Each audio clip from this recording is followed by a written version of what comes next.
জয় গুরু বামদেব, জয় মাতারা। ছোট বড় সকলেই আমার প্রণাম নেবেন। এর আগের দিন বলেছিলাম আগের ভিডিওতে যে 12টি লগ্নের মধ্যে 6টি লগ্নের কথা। আজকে বলবো পরের যে 6টি লগ্ন আছে সেই লগ্নের জাতক জাতিকারা কেমন হয় বা কেমন স্বভাবের হয় বা লাইফস্টাইল কেমন হতে পারে।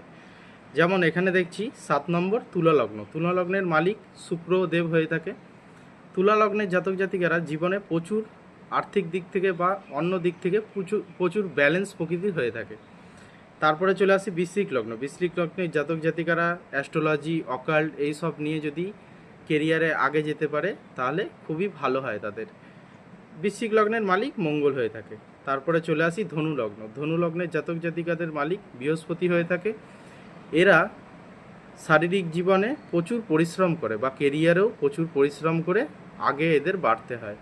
তারপরে চলে আসি মকর লগ্নের জাতক জাতিকাদের। এদের মালিক শনি হয়ে থাকে। দেখুন, মকর লগ্ন একটা এমন লগ্ন, এদের জীবনে বারবার ওঠাপড়া লেগেই থাকে, আপ অ্যান্ড ডাউনস লেগেই থাকে, কিন্তু পরিশ্রমের মাধ্যমে এরা নিজের জয় সাফল্য অর্জন করে নেয়। তারপরে চলে আসি কুম্ভ লগ্নের জাতক জাতিকারা। এদেরও মালিক শনি হয়ে থাকে।